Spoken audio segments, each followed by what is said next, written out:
Welcome everybody to this edition of Service Drive Revolution. Today, we have a fascinating interview with the professor of organizational psychology, Anthony Klotz, who coined the term the Great Resignation during the pandemic. He is also a speaker at this year's Top Dog event. If you don't have tickets to Top Dog, go to chriscollinsinc.com right now and make sure you sign up because it's going to sell out quick. What we talk about today is we talk about how do we get more younger kids to come into our industry as technicians. We talk about what should our approach be to interviewing, what is acceptable turnover, what are the biggest motivators for production and retention of good employees, and much, much more. You're gonna wanna have a pen and a notepad to take some notes because it's an incredible conversation.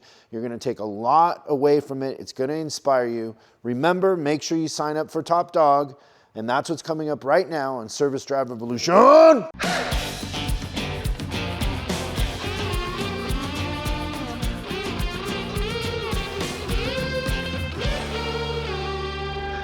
So, Anthony, thank you so much for joining us. You're in beautiful London, my probably favorite city in the world. I love London.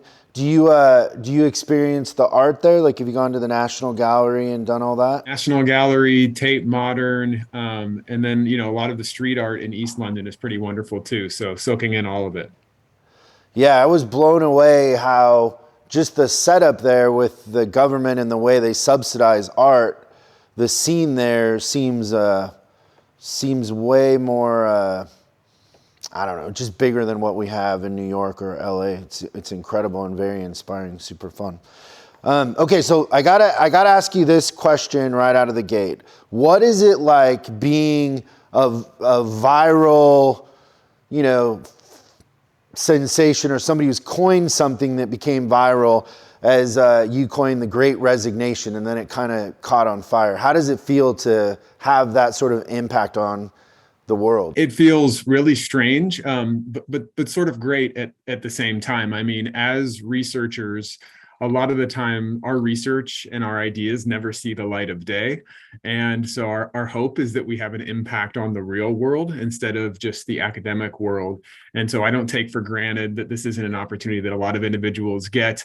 And I also try to keep in mind, this is something that I mentioned offhand in an interview, that I had no idea the impact it would have, or that a year and a half later, I'd be doing a podcast about it and it would continue. But it's given me a voice I never thought I'd have, and I definitely don't take it for granted, that's for sure. Do you feel a little bit like that being famous for that is a little slice of what you're actually trying to communicate? Because I've watched a lot of interviews that you've done, and I mean, you have so much more to say and to contribute. Do you feel like it pigeonholed you a little bit, or do you feel like it's just an opening? Yeah, I mean, for the most part, it's been an opening, and part of that comes from, I mean, the prediction, sort of came from just like a broad understanding of organizational psychology. And so a lot of getting to talk about the phenomenon allows me to pull from different areas of org psychology. If anything, a number of individuals think that I'm an economist, which I'm absolutely not. I'm a psychologist. And so, the most awkward part is when people say, what's the next prediction that you have for the overall labor market? And really, I was sort of probably out of my lane making a prediction about the overall labor market to begin with, because I tend to just think in terms of individuals. But in that moment, things came together such that it was a pretty good prediction. But that's not the business that I'm in overall. So kind of give us an idea of what got you interested as a kid or a younger adult in organizational psychology. Like, what was it that sparked your interest, or, was there an event, or what happened? Yeah, so I've always, I mean, most kids wouldn't say they're interested in management or leadership as children, but I grew up in a family business. It was a chain of heavy truck dealerships and truck stops, and I was always around my grandpa and my dad who were managing in that environment, and sort of always imagined that I would one day work in that family business. So often thinking about leadership and interacting with the employees. And then went off to college and got a degree in business, but worked in a small business development center during that time, and really was just interested in the different ways that small businesses were led. And after I got out of college, I went and worked for a large organization, for Fortune 100 organization in manufacturing plants across North America, and got to work in union environments, non-union environments. And so I just had all these different management experiences, and really got to appreciate what a big impact that your direct manager has and that your leaders have on your organization, aside from things like pay and benefits and promotions and so forth. Just how much of an impact managers had. After I worked for that Fortune 100 company, I went back and went into business with my best friend, and opening a few collision centers. And it was during that time I got my MBA. I took my org psych class in the evenings. And when I took that class, and I thought, this person who's teaching this class, all he does is think and study management, and he doesn't actually do it. And I think after 20 years of being in management in some sort, from a family business to a big company, I thought, if I could dedicate all my time to thinking about management and coming up with these insights, and hopefully applying what I learned in the real world, what I learned in the academic world, and hopefully have a positive impact on managers out there, that would be a bigger impact than me being, an individual manager or leader, at least in my profession. The other thing I realized is I really love the people side of management, and I worked around these leaders who were excellent operationally and people-wise. And I realized the operations side I can do, but it doesn't really light my fire. It's the people side that I love. And so everything sort of came together for me to go back and study it full time, which is what I've been doing for the past over 10 years now. So did you early on see a difference between what was taught, like the idealized version of what's taught in school, and what really is happening on the front lines when you're running a business, like that there's a gap there between the two? Absolutely. I mean, there's a gap in, and really it's a gap where this is like an easier said than done sort of thing. So in the classroom, the answers seem fairly easy, but they assume perfect conditions are surrounding the situation. And of course, managers in the real world never have perfect conditions where just one problem is happening and it fits into this perfect box where there's a clear solution. And so it's not so much that what's taught in school is wrong, but it just can't be directly applied. So that's part of what's nice about organizational psychology, is we have 30 or 40 theories of the world, how the world works in terms of motivating employees and leading employees. No one of those theories is going to necessarily be a silver bullet when it comes to management. But if you have a broad understanding of them and say, okay, this situation has about 10 different things going on, I think I can navigate through this with the help of that knowledge. Again, there's no sort of silver bullets or ahas, because situations are just so different. And when you're managing people, say you're managing 5 people, like the number of combinations of managing 5 people, their personalities, the situation, what motivates them, is just so much more complex than anything we could get into one theory or one textbook. So that was the big gap that's there. And you'll probably hear me say, as we talk today and as we talk in the future, I know what I'm saying is easier said than done. And so what I try to do is offer ideas from my knowledge and the knowledge of the literature and my research. And often leaders will take that and say, yeah, I wouldn't exactly do it like that, but that gives me an idea of something that will work in my situation. And what they've done is they've taken my theoretical idea and said, that won't work in my situation, but if I tweak it to work for me, that is sort of useful. Thanks. Yeah, that's refreshing. It's interesting, because a lot of times in our society, people are looking for a magic pill. So they want it to be, that simple thing. I think about something I talk about in our leadership training is, there's a couple people out there, and I'm not picking on anybody, I'm just talking about the theory of it, that, the idea of like leaders eat last, right? Like that's a fix-all for everything, that will, impress your employees in a certain way, and it'll change you because it's changing your position kind of in your mind when you're doing that. And my point is, like, that's one toolbox, that you can pull out of many tools. But I've seen many successful leaders that everybody stands up when they walk in the room, and they don't eat with the rest of the employees, and that serves a purpose in that situation. And so there's many different approaches, and being open to the different approaches and understanding why they work and how you can apply them is probably more important than being really good at just one of them.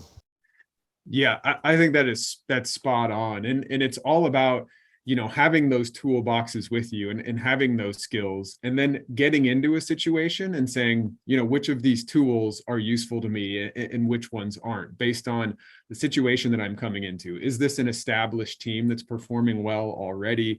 Or is it a complete turnaround I need to do based on the personalities of the team? And to the point that you were just making about leaders eating last, like what sort of cultural context am I in? Is it one where the boss is the boss and the world only makes sense to me when the boss acts like a boss? And that's true in many parts of the world, where the boss eating last would be viewed as like, you're making the whole team look bad if the leader looks bad. And so I think that's exactly right. And that's what, I'm always impressed with leaders who can move from one situation to another.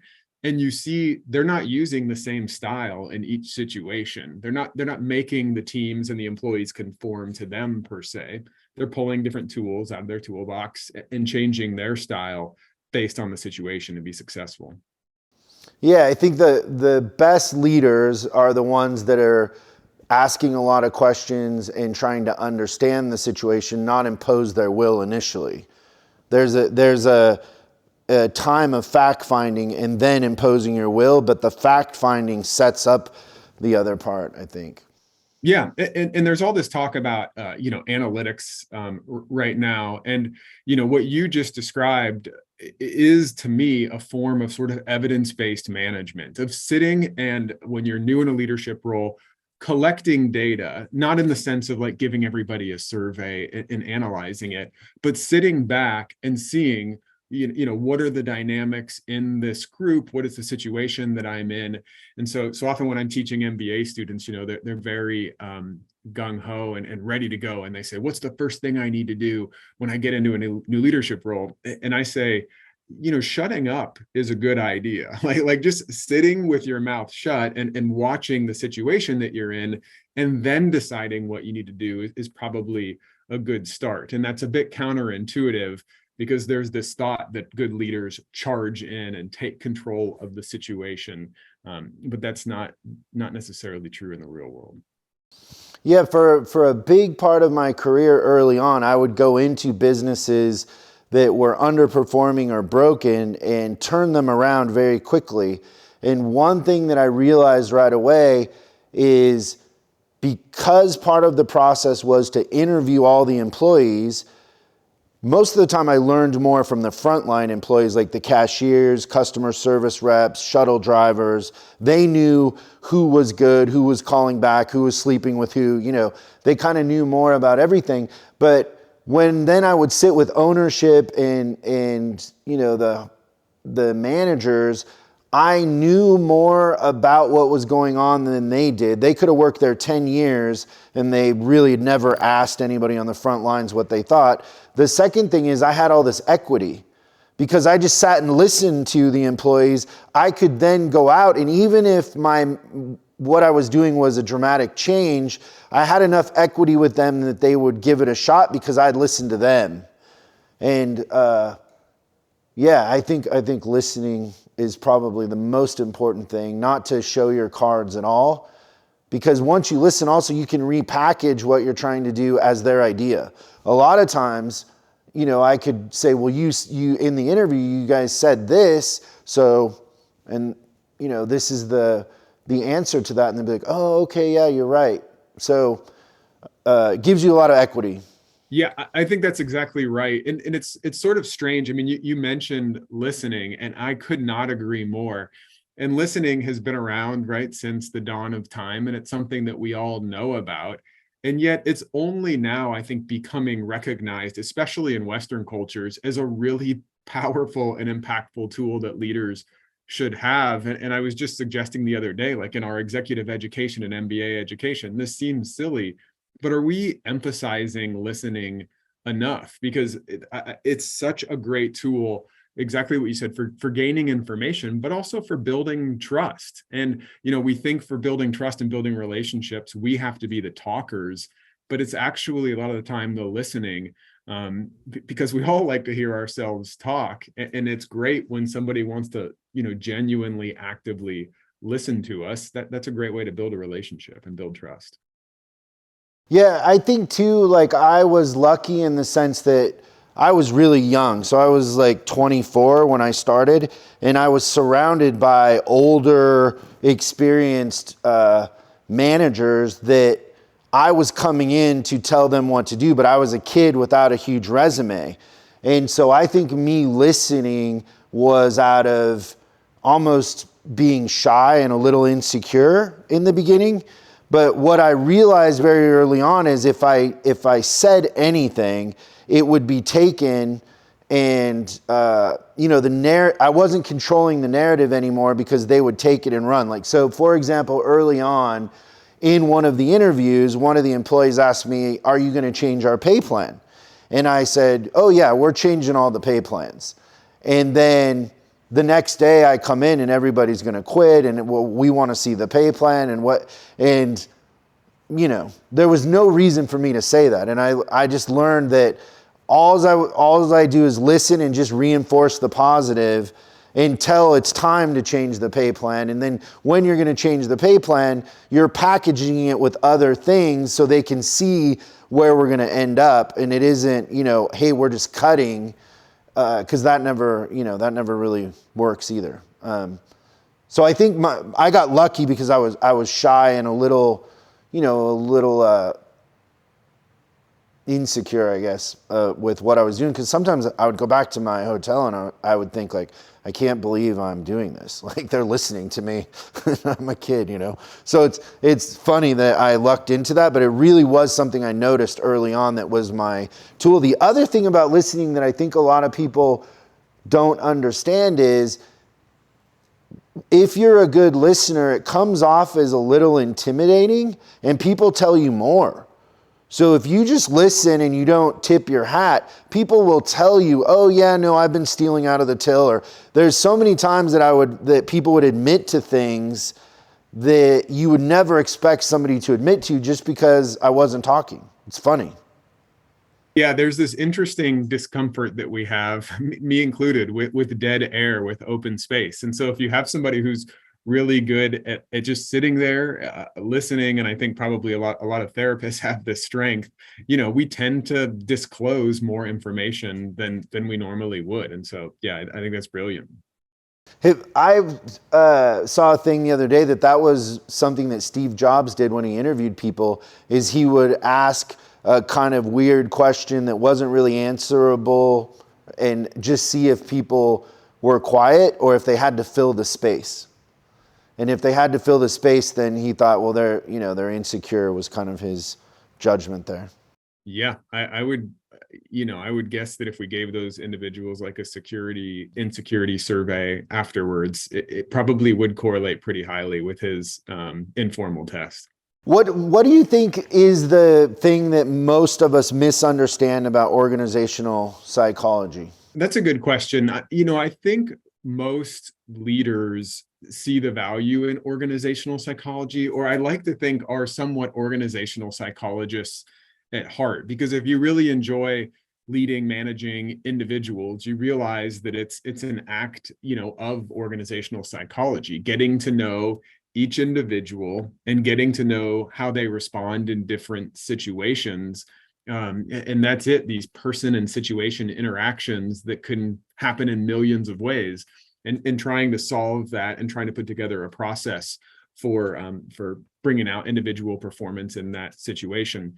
I do think there are workers and there are individuals who are very suspicious of organizational psychology in terms of like, should work be a place where managers or psychologists are trying to get into employees' heads? Or should the, really work should just be a transaction. I show up, I work, you pay me for that, end of story. And, there's been a lot of discussion about this over the past month with this concept of quiet quitting that has come up. And there has been pushback on organizational psychologists who, part of what we do is say, like, how do we make it so that employees enjoy work, or that, that we bring out the best of employees at work, not only for the benefit of the worker, but obviously for the benefit of the organization too. We've all seen the statistics of how many hours we spend at work. And I think we want to maximize employee well-being and understand it so that we can maximize employee well-being for those hours. And so I do think there's a number of individuals who say, psychology is great, but psychology and work gets a little uncomfortable because are you manipulating employees for the benefit of organizations and those sorts of things, which is certainly not the case. We're just trying to understand how to bring out people's best at work. But I can also understand some of the suspicion or cynicism about it. Don't you think that is a little naive, though, in the sense, like, I'm always blown away by, like, cult leaders or, people, even politicians, that get people to believe a certain narrative that isn't true, doesn't benefit the person. And at the end of the day, we can't get our people to show up on time. Like, there is a degree of psychology and understanding of human behavior that you have to have in order to create a culture where people are working, they're enthusiastic about the problem that we're trying to solve in the marketplace, the value we're trying to add as a company into the marketplace. And so don't you think it's a little naive to think that we don't need those tools? I think it is a little bit short-sighted, and it might be naive, and it also might be, a problem or something that's brought up where I say, well, what is the solution then? I mean, if you view work as just this necessary evil, where the best way to handle it is just, to be very transactional for 8 hours a day, I don't think that leads to a very pleasant society. And so, yeah, sure, if we could create this utopia where work didn't exist, then maybe you'd look at organizational psychology and say, what's the point? I don't see that world, happening, and I don't know if it's that desirable anyway. And so the reality is we have plenty of evidence that shows that work can be this fulfilling place and that can give employees a lasting sense of satisfaction, a lasting sense of meaningfulness. And that correlates strongly with life satisfaction. For much of us, because of how much of our lives happen at work, if we're happy at work, we tend to be pretty happy at life. And so if we're going to have to work, which most of us do, and we know how work can be made meaningful, then I think this is something that we ought to share. I think it's important to say, like, the meaningfulness and satisfaction of work that I'm talking about doesn't happen by default. Like, work just sitting there in and of itself, I don't know that leads to satisfaction and meaningfulness for everyone. What we do know is leaders and organizations can imbue work with purpose, meaning, and be a source of contentment for employees. And so I think that's where organizational psychology can come in, is, leaders and managers are busy, and in the midst of firefighting, in the midst of the extreme job demands they sometimes make bad decisions, and sometimes lose sight of some of the understanding that we have in organizational psychology. And so the point is just, going back to the toolbox that we've been talking about, is to make sure they have access to the tools to design work in a way that helps people live better lives. I had an experience years ago that was very profound for me. Do you know the actor George Hamilton, older actor, early Hollywood? Always tan, very tan. I think the legend was he would just go to LAX and say, where's it sunny today? And he would just fly there. Probably back in the days when the airplane tickets were like, 3 copies and you had to press hard. But I read an article that he wrote in Esquire magazine once, and I ended up years later, I was in a clothing store and he was there, and I said, "Oh, Mr. Hamilton, I read an article in Esquire that I thought was incredible, and I've used it." And he said, "Oh, well, what was that?" And I said, "Well, you talked about how when you go to a city, you'll find the best restaurant or a restaurant that you really like, and then you'll go to the maitre d' and you'll tell the maitre d', like, here, I want you to take my card. Whenever I come in here for dinner with friends, I never want to see a bill. Just add 20% as a tip, but I never want to see a bill. I'm just going to stand up and leave." And so the effect that has is you're taking people out to dinner. There's never that awkward who's going to pay, and because what I would usually do is I would sneak away and hand them the card. And so, but at the end of it, he said, I learned that from, and he said like the head of Warner Brothers or somebody, and he said, because really what it is about, and he kind of summarized it, and he said, why would you ever go to dinner with somebody you wouldn't pay for?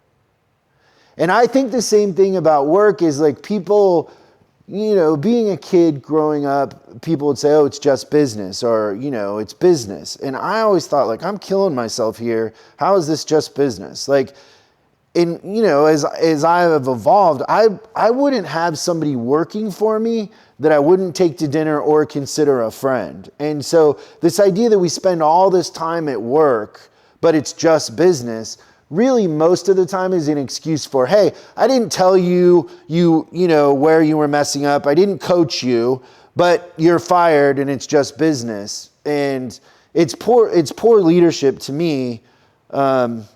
In many ways, and I know in the what people would like to term the corporate world is, well, I don't want to get to like somebody and then have them not work out. But I think you're a better leader if people are quitting on you and saying like, hey, I just can't do what you're asking me to do. I'm the right seat on the bus sort of thing, instead of it being personal and this adversarial thing. And so it forces you as a leader to be more involved, to be clearer about our intentions.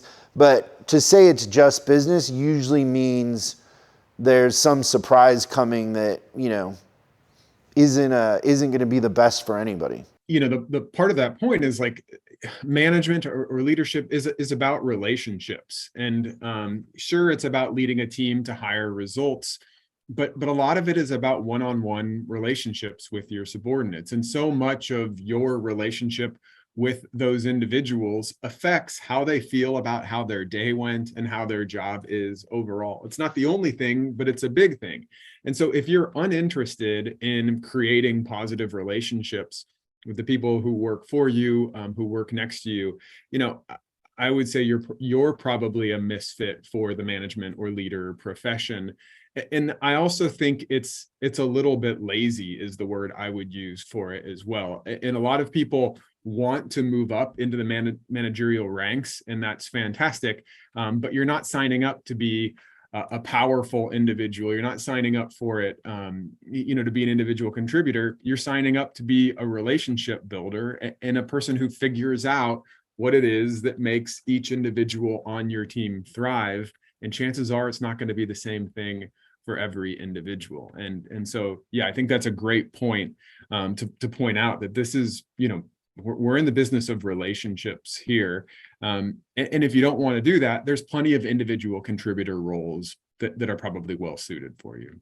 Do you see a difference between managers and leaders and middle managers, I guess, and leaders? And let me just add one more thing to that to kind of frame it is managers in a closed loop system versus a manager in an open loop system, right? So like, let's say in our industry, which is the service industry, and you're familiar with this because of your family, a parts manager or a service manager is basically managing a closed loop system in the sense that when they come in every day, it's pretty much the same thing. And if you've been doing it for a couple years, you're not really going to see any new customer issues or new problems.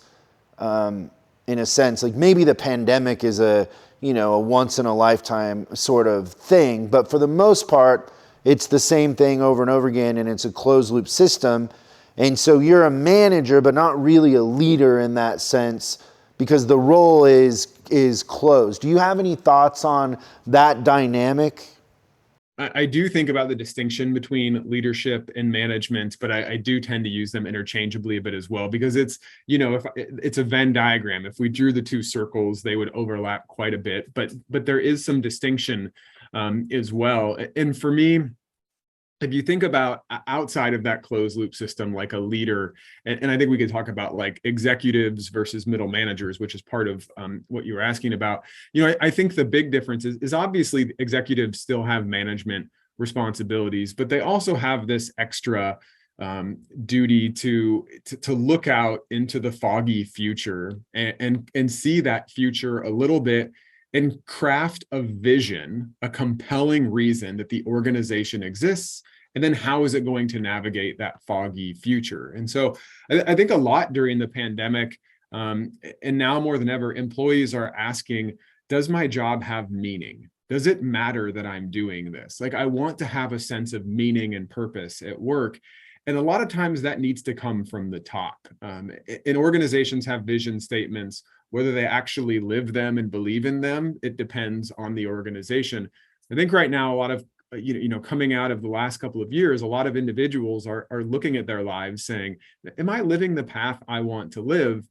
And organizations and organizational leaders in particular can answer that question and say, yes, we're not just fixing cars, we're having a positive impact on this overall community. And we're making sure that this single mom can get to work on time. And we are having a positive impact. And it's like, okay, I'm not just turning a wrench, I'm making my community better. And that is the role I think that leaders can play that's a little bit distinct. Now, of course, managers carry through that message as well.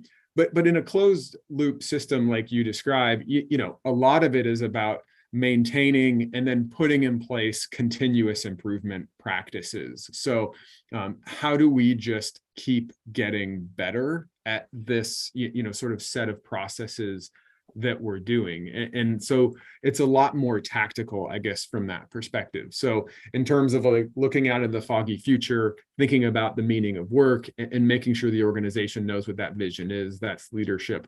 When it's management, it's sort of communicating that to the followers and also just getting them passionate about continuously improving. How do we make these small tweaks to get it better, detail orientation, and so forth? Yeah, and I think that one thing that I've noticed is the really good leaders separate, and you were kind of saying this, is they separate the commodity from the outcome. Like, so for example, I saw an interview with Tim Cook, and he was talking about how Apple's saving lives because somebody was going to have a heart attack and their Apple Watch told them that they needed to go to the doctor or whatever.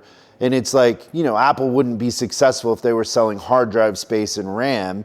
They're selling lifestyle and they're selling something bigger. So they kind of detach from the commodity. But do you find that, because I find this, that middle managers become adverse to change because of the closed loop system?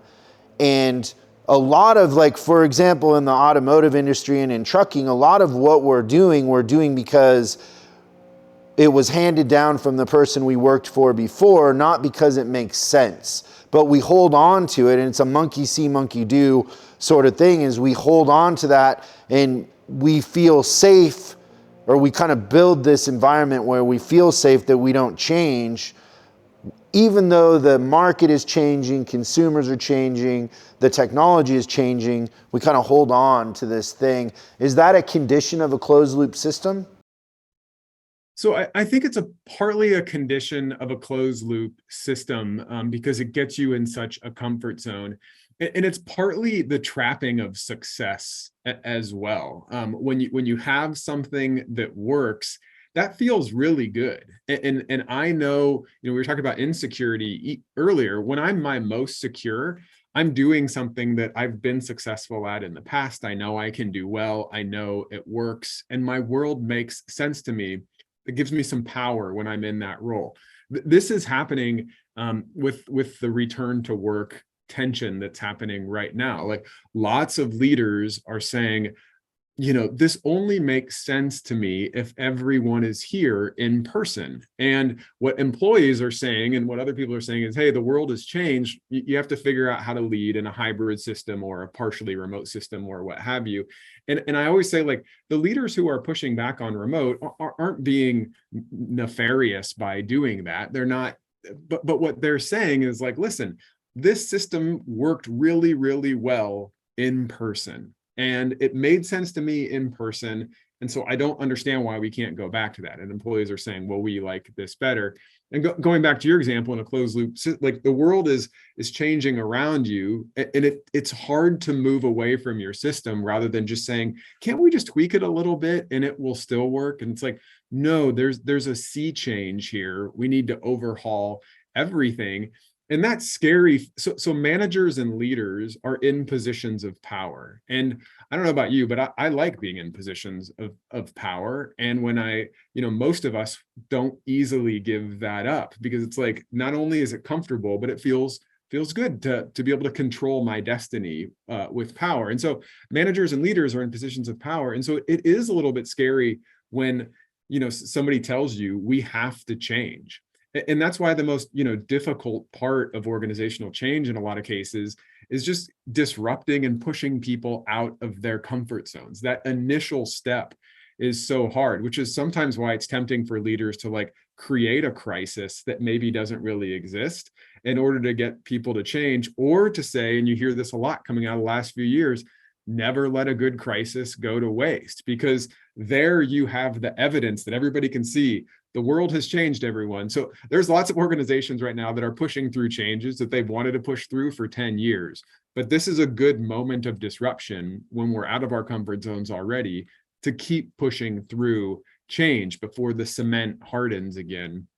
And so, yeah, I do think when you get comfortable and you've got a little bit of power and expertise in a system, moving away from that is uncomfortable. And I don't like to voluntarily move into uncomfortable territory.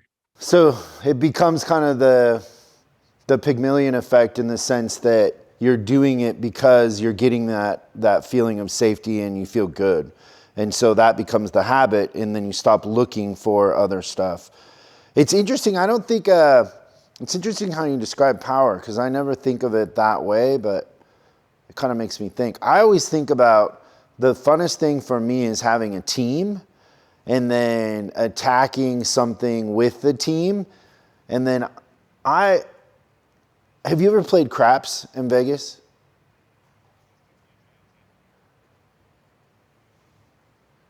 So there's an interesting thing that happens at the craps table that you can kind of tell a lot about somebody, is when it's their turn to roll, do they bet more on themselves? Like, and so I always feel like I'm the one, like, if I got the dice, I'm going to bet more on myself than anybody else at the table. Because I know me, I don't know the rest of the people at the table. Maybe I'm there with friends, and so I feel like the leadership thing is, well, I'm probably the most qualified one here, because I'll be the one that will tell the truth and, kind of push where everybody else kind of is looking for safety. So I kind of look at leadership in that sense. But that's a fascinating conversation and point. I love it. Okay, so now if we go to the tools, and I kind of made a list of tools here, but there's many more. And your answer here might be, well, Chris, it's all of them. There's no magic pill. But from your experience as employers, we have a number of tools that drive performance and loyalty. So we have pay. We have the schedule that we give employees, their environment that they're in, their workload and expectation, the personal interest we take in the employees, the career path that we show them, the investment in their development, the perks and benefits of, of everything that we have at our disposal as leaders. What are the biggest levers, or what has the most leverage? Yeah, these are all different levers, for sure. And I told you I often answer questions with "it depends." And so I think it's important to realize that, like, if you have a team of 5 people, you may have one person that only cares about pay. that really doesn't care about anything else. Then you have another individual who's career oriented and so forth. But that doesn't mean that you have to give these special deals to each person. There are some broad rules or theories when it comes to which of these are more important. In a number of those elements that you mentioned, to motivate employees to high performance and to loyalty, you just have to be in the right ballpark when it comes to pay, benefits, creating a safe work environment, making sure people have the tools they need to do their job, giving a little bit of positive reinforcement.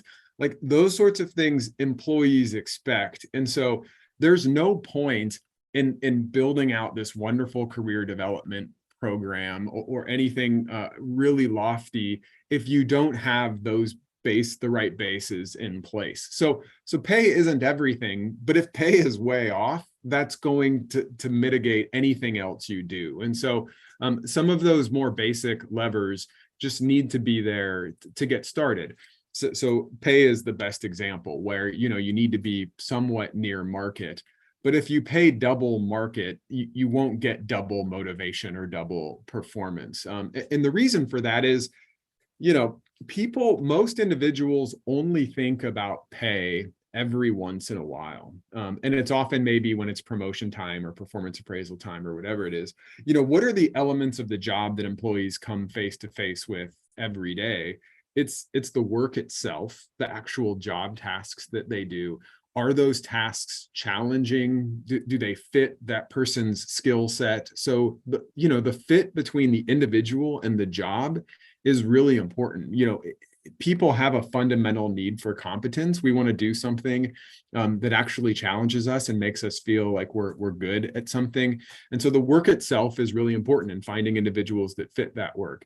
And then, of course, the other elements are the relationships that we have at work. Our boss, who we see every day, and our coworkers we see every day have a huge impact on our overall satisfaction. And if you lump those together, that's more of you mentioned environment or culture. And so creating a positive work environment is really important. And then you can layer on top of that, like I mentioned, these longer sort of goals, which is a lot of it comes down to career development. And so once you've got that base in place of like, okay, we've got pay and sort of benefits and so forth, safe work environment, we've got those nailed down. And then we've got a culture that's a positive environment where people actually enjoy coming to work. When they leave at the end of the day, they don't look defeated. They don't come in smiling and leave with their head down. Okay, it's a pleasant place to work. That's good. And then on top of that, they can see a future for themselves at this organization. There's career development, people want them around and so forth. And it's funny, a lot of times people will say, all these resignations are just about pay. Like it just comes down to pay. And I'll often ask those people, oh, so you've quit a few jobs in your life? We all have, right? And they'll say, yeah. And I'll say, okay, so all the jobs you quit, you did just because you switched pay. Oh, well, no, in my case, I had this jerk boss. In another case, my partner moved, like all these sorts of things. And so, people often push back when I say pay, you need to be in the ballpark. But if you want to drive performance and loyalty, it's really about relationships. But it really is. And I'll also say, when it comes to relationships, those baseline elements that I mentioned, those are making the right investments in employees. But if you want individuals to display high levels of loyalty, if you want individuals, when an unexpected problem comes up, they'll stay late until that problem is solved. Or when they see a problem coming down the line, they'll actually speak up instead of just like watching the problem go through and jam up the system. To get that, you have to take the first step and overinvest in employees. You can't expect employees day one to say, yes, I'm going to do that and hope you compensate me for it. I think organizations have to take the first step. And in terms of, their relationships with employees, say, how do we overinvest in these individuals such that then they pay us back. And this is true of our personal relationships, right? Outside of work. If you continually underinvest in your relationships with your employees, you sort of get that reciprocity back from them. And so that's a way of saying it's a combination of all the things you mentioned, but there's definitely layers of what you need to take care of. It's not Maslow's hierarchy of needs, but there is a hierarchy through which you can work through. What do you think the most important part of hiring good employees is? Like, are there interview questions? Is it past performance? Like, what are your thoughts on that when you're bringing in new people? The toughest thing about bringing in new people is that you can't see how they perform. That's the thing and if you're an employee who's applying for a new job, you can't see how that company treats its employees. And so those are the two big gulfs that are there. And so anything that gives you an accurate indication of how that individual performs on the job is a good thing. And this is why there's testing centers that may have you do part of the job. There's apprentice programs, there's probation periods, because you can look good in an interview, you can get nice rec letters, but interviews and rec letters are not very predictive of future performance. The most predictive thing of future performance is past performance, but it's hard for us as hiring organizations to get at that. And so it's really helpful if somehow you can get a sample of that employee's work through some sort of testing center or through a trusted reference. Again, references tend to be employee chosen and aren't super useful because of that.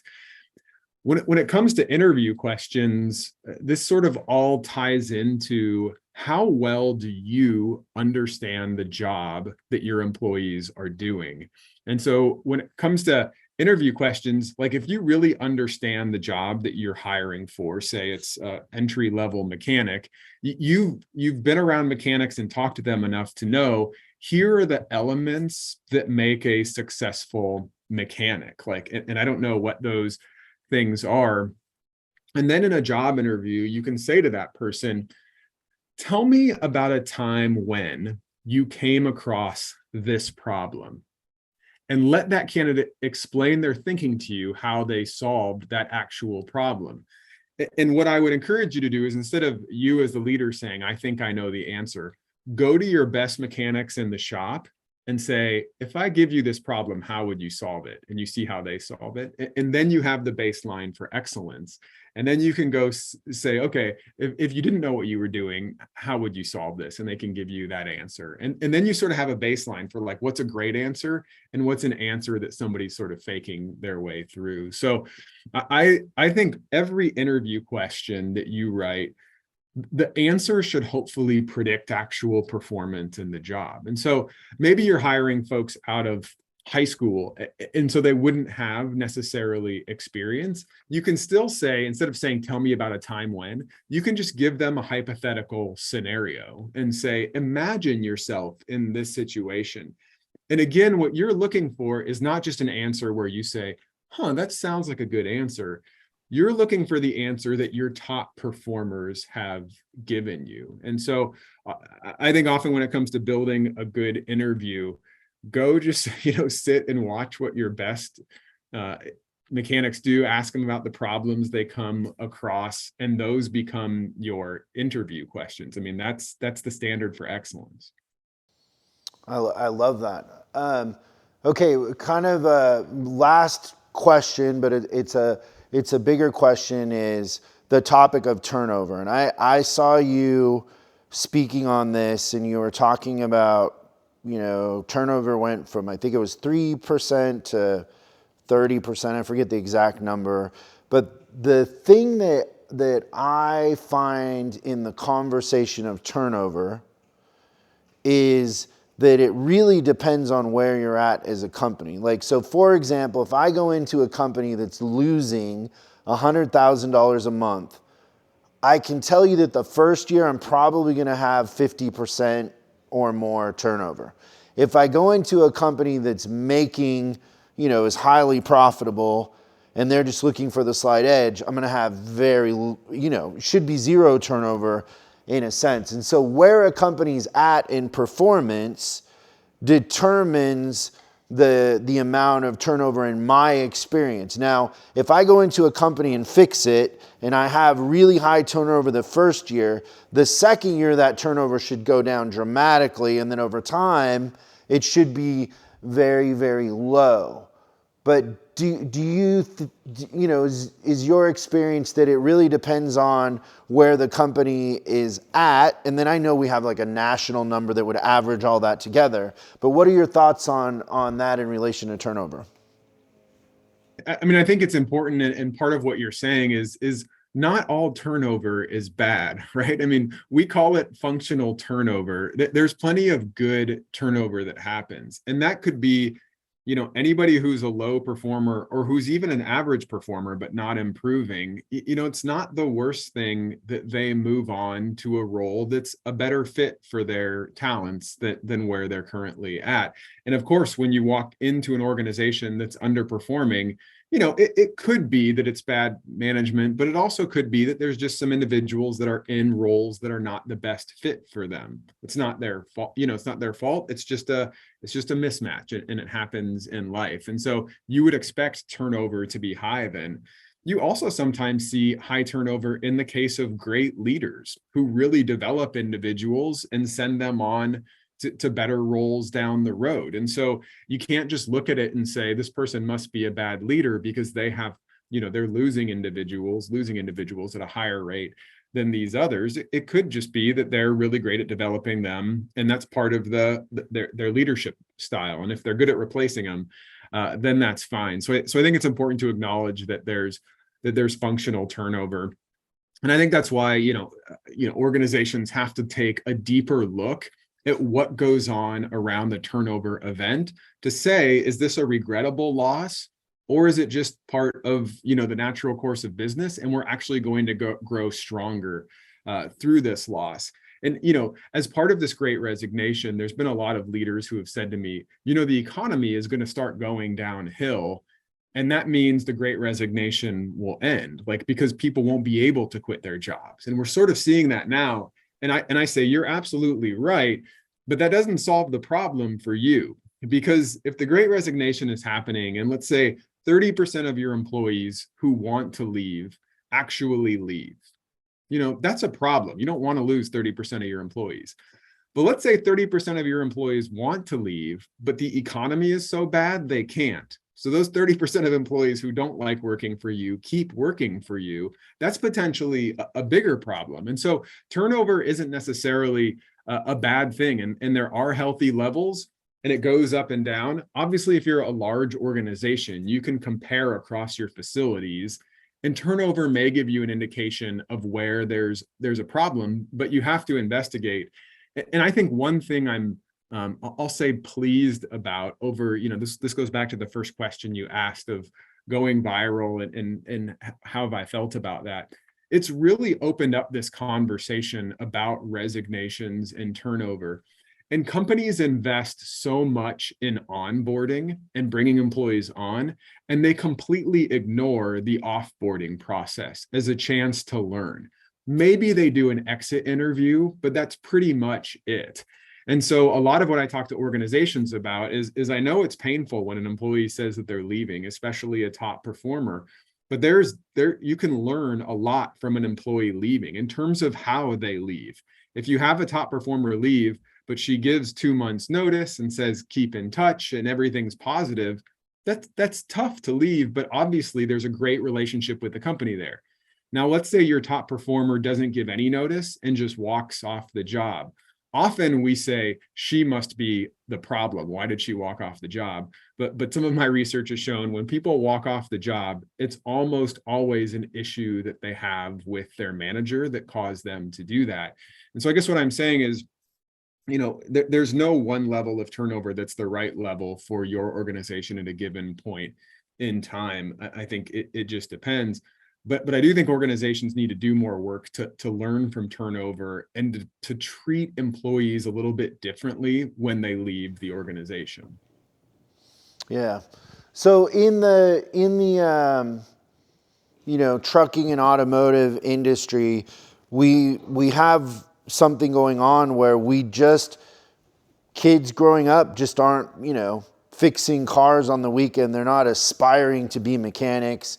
And I think nationally, that's something like they're not aspiring to be plumbers or welders or anything that's like physical like that, like the labor type jobs.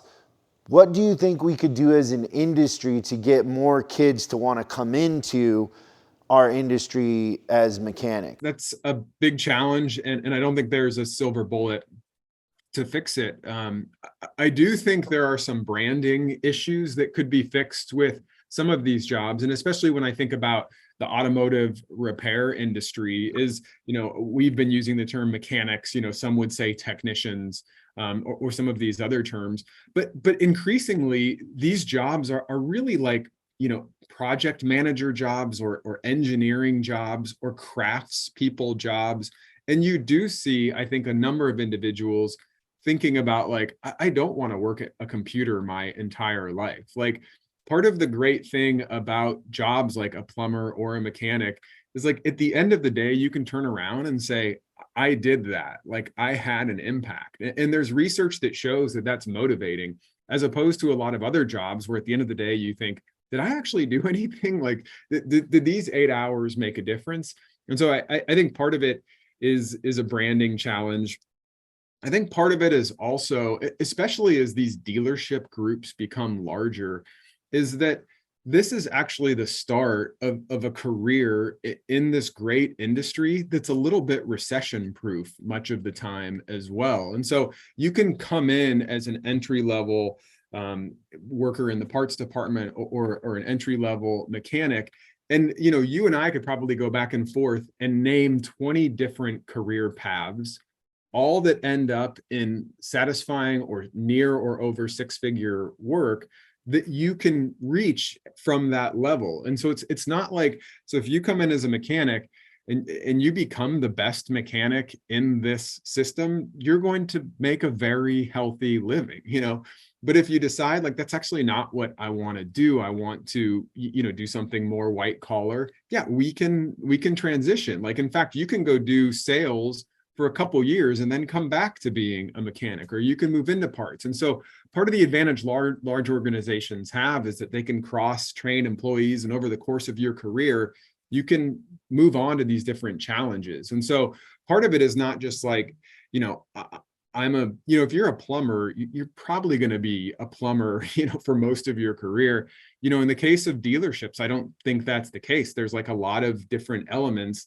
And for people who find business interesting, whether in all the different elements of it, you can have this really rich career in these organizations. So I think there's a career piece too. I would also say just a couple more things, if we have time for it.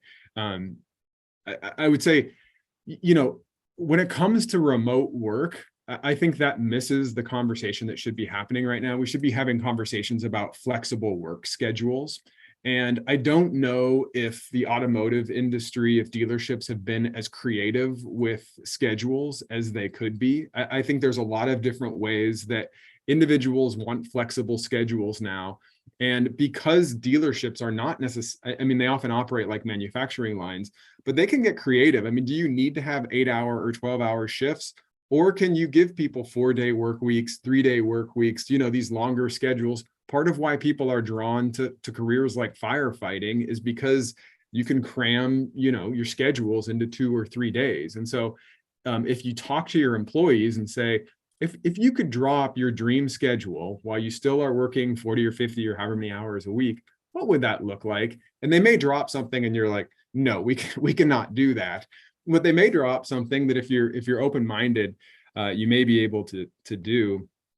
And the final thing I'd say, which probably isn't a surprise, is look for new recruiting pools, places that you don't normally look.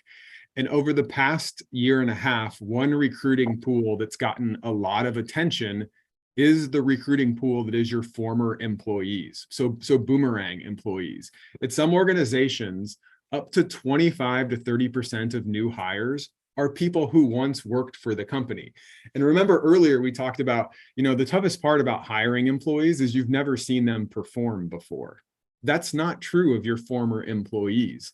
So this goes back to resignations. And when one of your best mechanics, when one of your best salespeople, one of your best parts people quits, roll out the red carpet for that person and say, you're always welcome back here. I talked to one organization in a different industry that said, when we have a top performer quit, we give that person, we don't accept their resignation. We say, we're just going to give you a 1-year leave of absence. And we're going to check in with you every couple months just to make sure you're as happy as you think you'll be in that next role.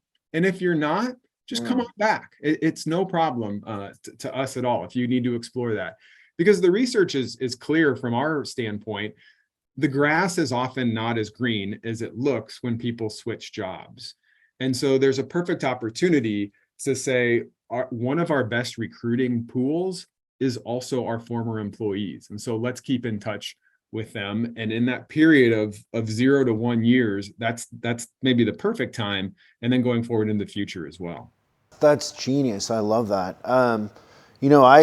We use the 410s a lot with technicians. The thing that I find with the 312s is the production goes down that last couple hours. So, and also they do seem in the feedback, and something great you said there was like, ask them. They feel like if they work 312s the day after, they're just recovering because they're so beat. And so it's like they didn't really have the day off, but the 410s is like kind of like the perfect mix. And so more and more we're adapting to that, but it's great stuff. I'm so excited to see you at Top Dog. And I really appreciate you being willing to make the flight over the pond to be with us. But we're going to have a lot of fun. It'll be great. And also you're very familiar with our industry, so it'll be good. I'm really looking forward to it, and I appreciate the opportunity. Thanks so much. Thanks, Anthony. Thanks so much for watching this episode of Service Job Revolution. We're uploading new stuff every day, so make sure you subscribe and click the bell icon so you don't miss out. If you have a question you'd like us to answer on the show, call 8333-ASK-SDR and we'll answer your question on the show. That's 8333-ASK-SDR. For special deals on our books and training, head over to offers.chriscollinsinc.com. Now that's offers.chriscollinsinc.com. I'm Chris Collins, and I'll see you in the next video.